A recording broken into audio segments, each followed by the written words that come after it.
Dude, so good to have you on the podcast finally. Me and Colby go way back. Time. Yeah. Freshman year, dude. Good old Tanglewood. Tanglewood. So we're both in forestry, right? This is the mainly tree podcast. Yeah, pretty much. Yeah. We're getting ready for a quiz in about an hour, so. Oh yeah, dude. We're prepared. Yeah. Based off former knowledge. Yeah, the last 3 years have prepared us for this quiz. Totally. Nothing new was learned. So Colby, tell us a little bit about yourself. Where are you from, buddy? How'd you get into trees? So actually, I am from Massachusetts, a little town called Dighton. I grew up as a Boy Scout, so I kind of like being outside, and then I kind of took environmental courses in high school, and then I kind of decided to go into forest management from there, and forestry was kind of just the obvious major to go into. I toured some colleges, picked UMaine. What other two colleges? I toured and applied to UVM and North Carolina State. I actually did enjoy being at North Carolina State during the tour, but I don't know, it was just a price thing. Yeah, North Carolina State's way expensive. Yeah. Especially compared to UMaine. Yeah, dude, and UMaine's awesome. Yeah, I went to, I'm not sure if it was North Carolina State, but I was in Raleigh. Yep. And such a nice city. Yeah, dude. It was sweet, dude. So North Carolina's awesome. It's got it's right in between the south and the north, so you get a little bit of white pine. You still get the main trees with the southern culture. Yeah, plenty of fall color still. Yeah. That's pretty cool, man. Dude, when so you were in trees when you went down there?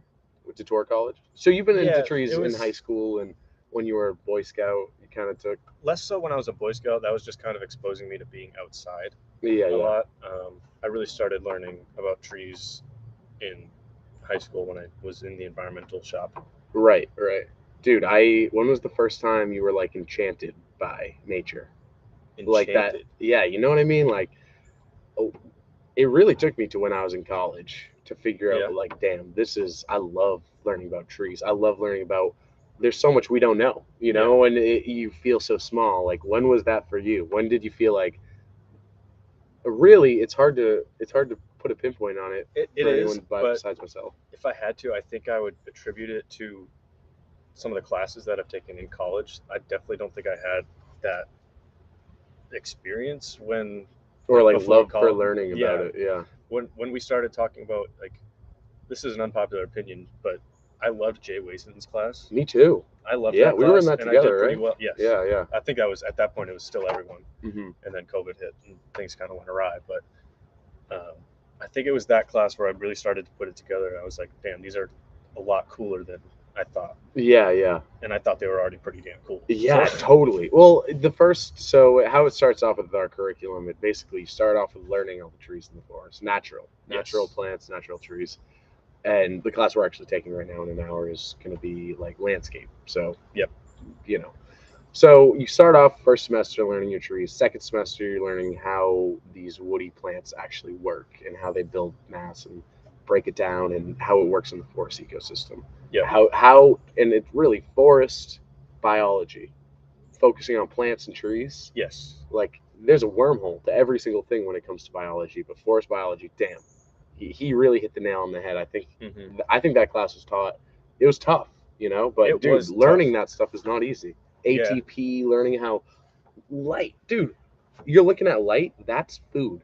Think about that. We don't even like it's nothing to us, you know. It's only something to us when it's not. It's like see it and feel it, but I mean, trees use it. Yeah, and they turn it into something that a resource we use. Yeah, that is crazy. Turn it into wood. You know, it's like big batteries. Trees are like big batteries, big carbon batteries, dude. Yeah, big storage devices, except instead of electricity, it's carbon. Right. And then they share it. We harvest it and sell it for money. But not even that. I mean, say for example, dude, look, we got a nature podcast today, so we could point to some trees.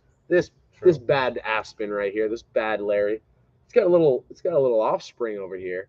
Like, it's gonna be sending some carbon to its little offspring in the wee hours of the day when this guy's all shaded out, but the top of this 60-foot massive tree is going to be sending carbon like, yo, what up, buddy? I need some sunlight.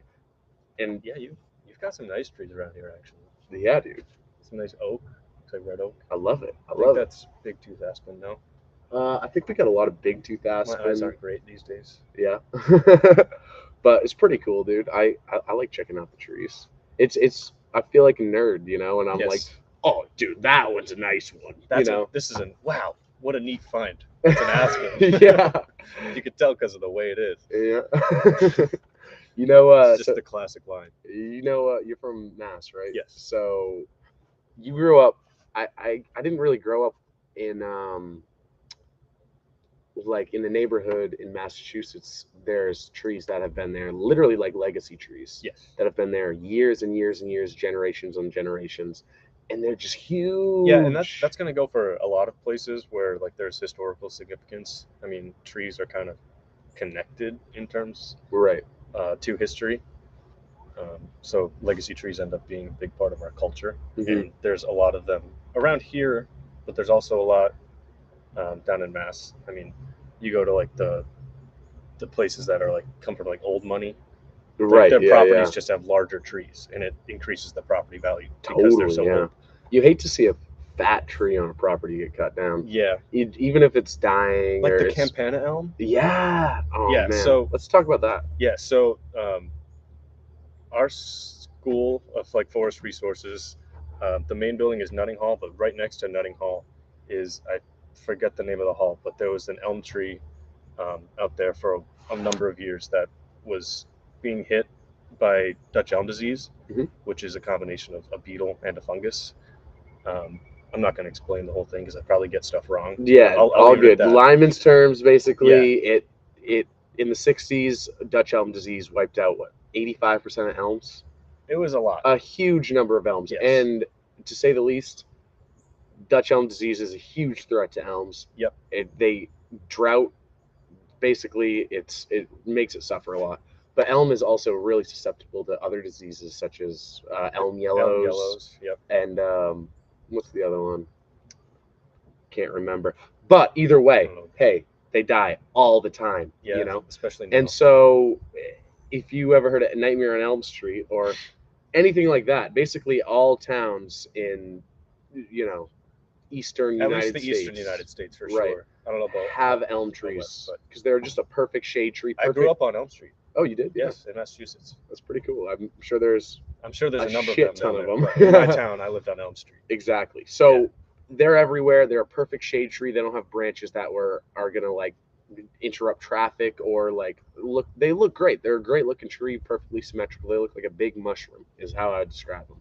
A big old mushroom. Like, as they get larger, they kind of cascade down, and if you stand underneath, like next to the trunk, it kind of looks like a big umbrella, kind of shaping around you. So this was a huge deal. Dutch elm disease was a massive deal when it happened because we just planted hundreds of thousands, probably millions of dollars even back in the day in elm trees all over our infrastructure, and nobody can figure it out. Nobody can figure out how to cure it. They are losing.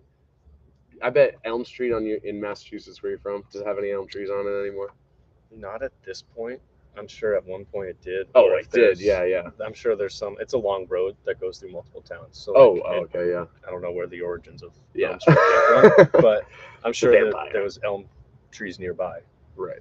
But it's pretty cool. Going back to the camp. Now is at some point they figured out a way to inoculate these trees by injecting them with I believe it's a fungicide. Yep. I'm afraid to get things wrong here. No, you're fine. I think it's a fungicide, and then it allows the tree to not die as quickly. It kind of keeps the fungus at bay so it can continue to grow. But the Campana elm did have to come down this year.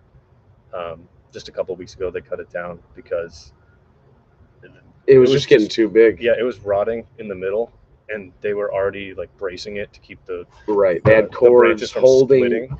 Yeah.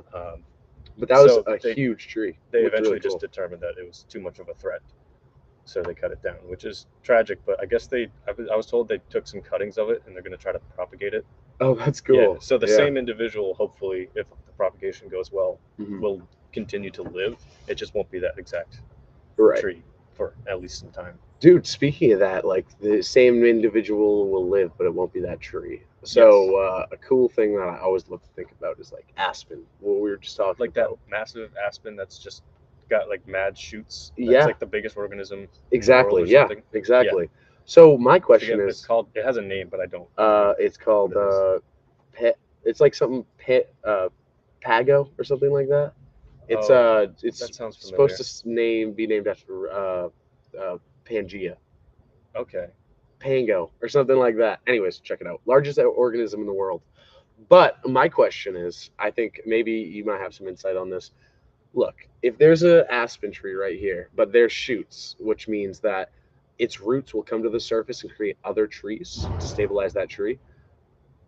Does the root system ever actually die? Because if you cut the aspen tree down, it's gonna come back. And if you cut the other aspen tree down, it's gonna make another shoot and make another tree. So is the root system like basically solid for the most part until it gets shaded out by, other trees that can, tolerate that? I so Picking up what I'm putting down a little bit. yes, it being Red such a maple's the massive same way. organism and only having the same genes because it's basically just one large organism, like it's Yeah. one individual. It's susceptible to diseases because Right. there's no variability in the genetics of it. So if there were a disease that started affecting it, there's really Nothing we could do. I don't want to say nothing because it would be dependent on what type of disease it is, but it's definitely vulnerable. Right. There's a couple trees like that. So American beech is the same way, and I think it becomes a problem in that aspect where if you clear cut it, if you clear cut any lands and you leave it back to grow, then Yeah, you're going to get beech, you're going to get red maple, and you're going to get aspen because they are just going to grow back if you cut them. They're just going to grow back, and you're not going to be able to get the money trees you want, or an ornamental trees you want, or even nothing if you want that, because they'll grow right back. Yeah. Yes. Unless you actually whatever. Yeah, and flatten it out. To a lot of landowners or forest managers in Maine, beech has become almost like a pest species. Right. Because of beech bark disease, it doesn't get to the point where it's still economically like valuable. Useful. Yeah. Because it just gets so damaged. But also, if you cut it down, you have to literally spray it with herbicides to keep it from stump sprouting. Right. Because it'll just stump right. It'll sprout right back where you cut it. Yeah. Which is crazy. It's kind of amazing, to be honest. Yeah, it's one of those species that does it like really well.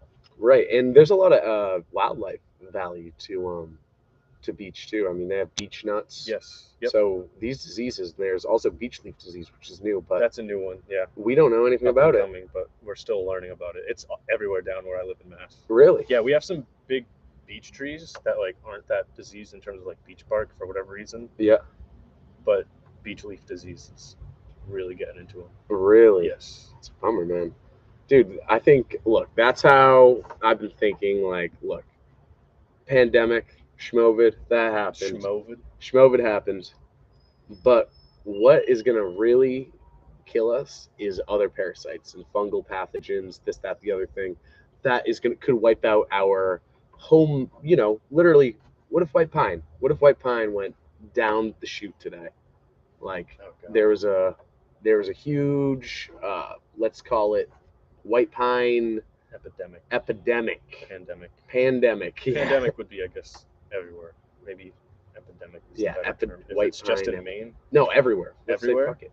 Dude, it'll be so not diverse once that happens to a ton of tree species. That's happened to beech, it's happened to chestnut, it's happened to a bunch of them already. Yes. So, like, the further we get into time, like, I hope we really work on protecting the trees that we have instead of, like, seeing them as an economic resource, really protecting, like, all right, we got to keep the species healthy and at bay. Not only, like, I don't know, but it's weird because we don't really think about humans like that. Like, I mean, it's dependent on, I guess, if human activity is leading to the demise of these species. Yeah. Like, obviously, we introduced chestnut blight when we brought over the Chinese chestnut.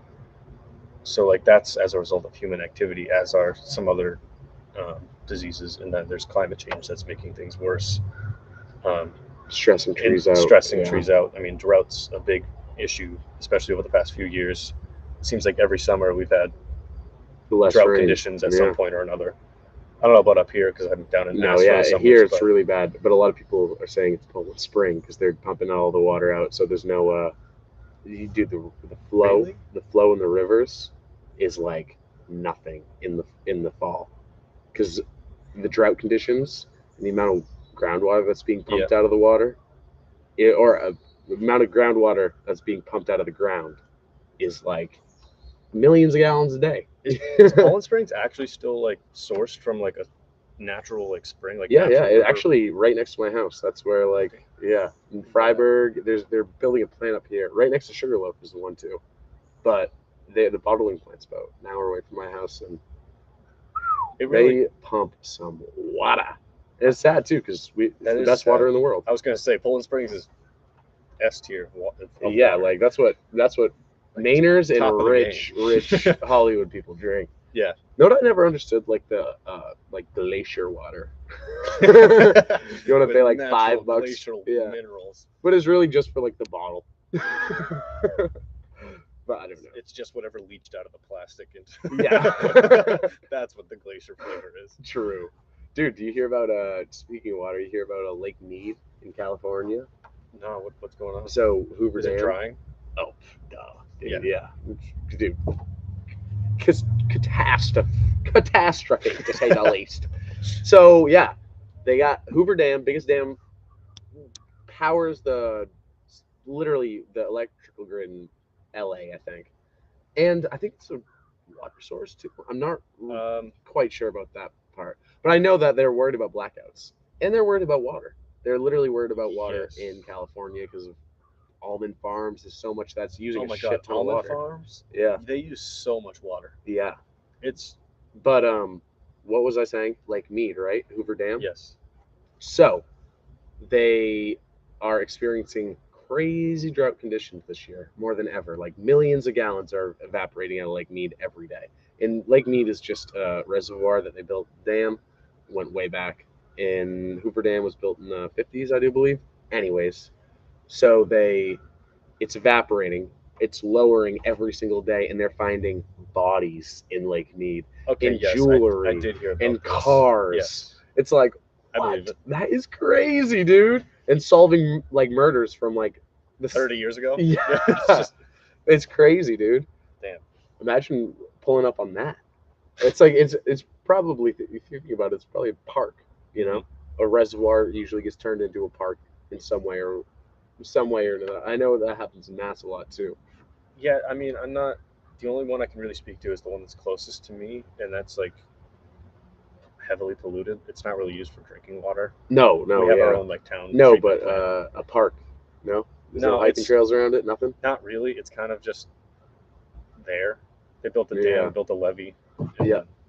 It kind of just filled up, and then they built around it, like in terms of like housing. That's crazy, dude. They basically put all their chips in one basket with Hoover Dam, and we're like, yo, they never even thought like, yo, this water could dry up and we could go through blackouts. Like, I don't know how much of the Southwest or even like the Western United States is powered by just the Hoover Dam, but it's not an insignificant like percentage. Yeah, it's a lot. It's a massive.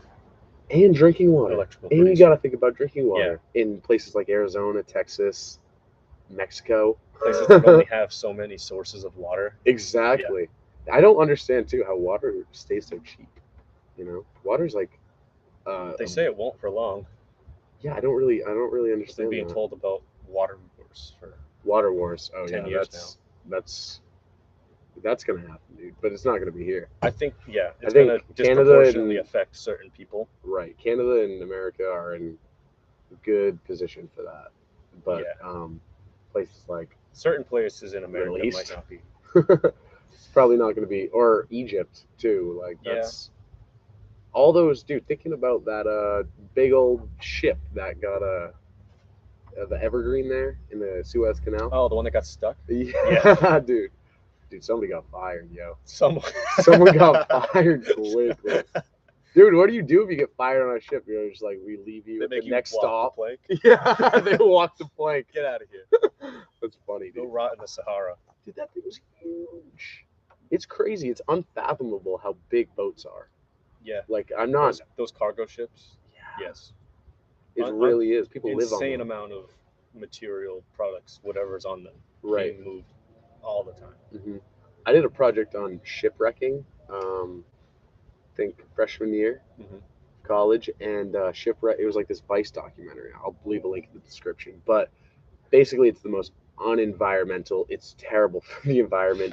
It's super dangerous. Like they send all old cruise ships and out of date like cargo liners, any huge equipment like that, and take it to Bangladesh and just scrap it. I think and it's I've seen this. Disgusting. There's pollutants in the ocean. Everything's just leaching into the ocean. Yeah, and people are like, they'll be cutting off like huge parts and then like explode because I don't even know. Like it's just mad dangerous. Are they like reusing the parts? Reusing the metal? Oh yeah. They sell the parts. Yeah. But it's extremely hard to break apart a ship. They're not meant to be taken apart. No, they're meant to be used for 10 years and sunk. Unfortunately, many things aren't really designed to be recycled. Yeah. Like that, especially not something that large. Seriously. Yeah. Dude, so let's talk about trees. So they're pretty good at being recycled. Yeah, they kind of do it themselves. Yes, for real. Dude, what's your favorite type of tree?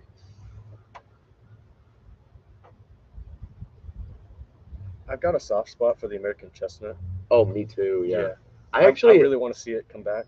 I have a soft spot for the American chestnut blight. I feel like. Wait, what? I think it's just so cool how it spread, like the mushroom itself, like the parathecia, and how a chipmunk can run up and down that tree, and just the little hairs of mushrooms can spread and make it. That's literally how it's so widespread. Just because chipmunk can run out of it, and the spores can get on its feet, and then the chipmunk will run up another chestnut to get more food, and then that chestnut's dead just from that. That's just that's cool. Very vulnerable. But I love chestnuts. I think it's even cooler how they're absolutely working to bring it back, though.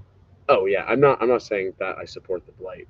Fuck the blight. Team blight. Yeah, team blight. No, dude, I think chestnuts are very cool. But yeah, go on. Sorry. I kind of like oak trees too. Yeah. I like slow growing, like large trees. Yeah, me too. Self pruning too. I love that about oak trees. Anything self pruning is so cool because it's like, just the concept of trees know. Trees know when to drop the branches that aren't being useful to them. Yeah, once it gets to a point where it's like tall and it's already shading itself out, if it's like a shade intolerant species, it'll just self prune out the branches that it's shading out. Exactly. And then the inside will get thinner and then stay thicker on the outside. Right. It's so not cool. like a human where like we have arms, legs, and a head that we can't just cut off our arm because it's not useful. Like we're not modular the way trees are, I guess. It's like wisdom teeth, or no, like baby teeth.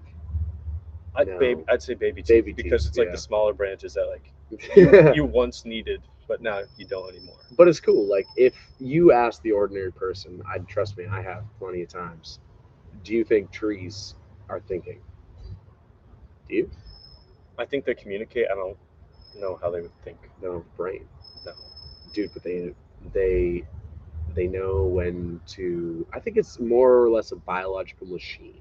Yeah. Biological computer. They know when to drop their leaves. They're conscious of how much sunlight they're getting throughout the day. They're conscious of when to drop branches. They're conscious of if a blight's actually coming or a drought's coming. Like, that's pretty crazy. Dude. Maybe it's just like instincts. Maybe I'm making it more like they think. But really, I think the instinctual parts of a tree is so fascinating. They can separate oil from water to bring up all the way 60 feet in the air. I mean, some trees would struggle, but if you just dump oil on the roots, don't do that. But, no. But you know what I mean. Yeah, like oak polluted trees, soil. Our professor was saying this earlier this week. I don't know, maybe it was another class, but he was saying like oak trees and like a lot of other hardwoods, like they'll sap the nutrients at the end of the growing season before they drop their leaves. They'll take the nitrogen out of the leaves so they can store it for the next season. Oh, that's cool. And then they drop their leaves. Wow. Because nitrogen's like a difficult resource really to get through the soil. Yeah. I heard that alder bushes get nitrogen through the air. Like They- speckled alder? Yeah, speckled alder gets the nitrogen fixation processes through the air, which I had no idea. See, there's so much you can learn. Yeah, I'm telling you. I don't even know how that would work. I don't either. Dude, I'm a TA in forest veg, and the other TA is like explaining this. I'm like, yeah. I know that's a speckled alder. I know what it is. Yeah, I don't know it's specific to this thing. exactly. Peace out, Jackson. Our roommate's leaving. Let us know what you think about the podcast outside. So I think it's kind of a nice. vibe. It's a nice setting. I mean, it's tough to see on Yeah, it's tough to see the us. video. It looks like Next time, we're gonna do another one, dude. We got it. Yeah. We could talk about trees all day. I got ants on me. Ants my pants. So we're seniors, dude. What do you want to do next year? So this next coming spring semester is hopefully going to be my last full semester, but then I still have to do May term. I haven't done May term yet. But May term for forestry? Yes. For so forestry. It's in the winter. No, there's a winter one, and then I still have to do the spring one. Okay, yeah. What's the spring one? I don't know if it's going to be the same thing this year. I think last year they did more of like an ecological type one. Okay, yeah. But typically it's like chainsaw training and whatnot. Oh, sweet, dude. You didn't do that? I'm on forestry. Oh, true. You're in Parks and Rec. PRT. Yeah. I say I'm a fake fan, dude. I say I'm in forestry because I do. I love forestry and I love learning about trees. I take all the classes that you need to take to get a forestry major. Pretty much. But I don't own a campground, so a little different. Yeah. Little different. Is that what you're gonna do? Yeah. Post graduation? Oh, I don't know. I wish it was that easy to just be like, that's what I'm gonna do, but I don't really know. I there's so much I want to do, and I felt like Schmoven really made college go by a lot quicker. It did. Yeah, I mean, we dude. missed the greater part of 2 years of school Yeah. to like this pseudo online type of learning. It's like yeah, learn it all yourself, and you can yeah. pay us after. Look at these boxes on this screen for an hour or two every day, and teach it yourself. Online learning is bizarre. It really is. That was one thing. I don't think that is the future after that. Everyone says computers are the future of like education, especially at a younger age. But really what it came down to for me, and it seemed like a lot of people, were that you don't have any accountability. You don't have the person next to you being like, yo, are you struggling with this? Are you know what I mean? It's definitely difficult to range where you are in the class, like how you're doing, if you're doing it right, if you need help. No, there's none of that. So it definitely changed people. It changed a lot. It changed the way people communicated with each other, and it did not help that it was a friggin' election year either. That was not but I don't give a fuck about politics or COVID. Yeah, I definitely do give a fuck I'd about rather trees, not get into that side of things. What? I'd rather not get into that side of things. I will say, in terms of like, but time flies. That's all I was saying. Yeah, that's what I'm saying. But I think one of the good things that did come out of it was that professors are still like recording their lectures sometimes. Yeah. And that was just not a thing before COVID. Yeah. I think there are benefits, absolutely. Yeah. Zoom meetings too. Instead of you going to a town meeting, sitting there 6 hours, so you can speak on one little concept. Little complaint that you had. You can just go in on the Zoom meeting when you guys are talking about it, and the people that need to hear it will be there, and the people that are going to support you or whatever can be there, and it's not this huge ordeal. I think there are a lot of benefits to it, but mentally, that's tough. Yeah, it was tough to get through, especially like not last spring, but the spring before, I was in Patch Hall when I was still on campus. Yeah, I remember. Yeah, I was in Kennebec. And the only reason I left my room, like on a day-to-day basis, was like to walk to Hilltop to get food, and I immediately brought it back to my room, my dorm. There were days like I had to like find things to do to go outside. There were days where I remember the only thing I said was "thank you," and the person gave me the food. Yeah, that's all I said. I said "thank you," and then I would be like, "Oh my god, my voice sounds weird." You know what I mean? Not like You know, I forgot what talking sounded like. yeah, exactly. Dude, COVID's just so different. Too much laziness. Say hi before we punch out. Yeah, This is we my kinda have roommate to Joey. wrap things Look, up, we don't got a test in 15 minutes. Yes. Wish us the best. We're gonna It's gonna go great. It's gonna go great. We should have spent this time studying, but we had a good time. Anyways. All right, bye. Love you if you made it this far. Thanks for Colby, having me. you'll be back. This was fun, That's right. however brief. Yeah, however brief, but look, this is part 1. We're gonna have part 2, 3, 4, 5. Any last words, Colby? No, thank you for having me. Yeah, man, dude. Jeez. Yeah, I'm gonna hit the mic trying to. We'll have to do more tree talk sooner yeah. than later. We'll come up with some formats, and I'm sure we're gonna learn a ton in this class to talk about too. So. Yeah. Peace, people. Thank you for watching. If you watched.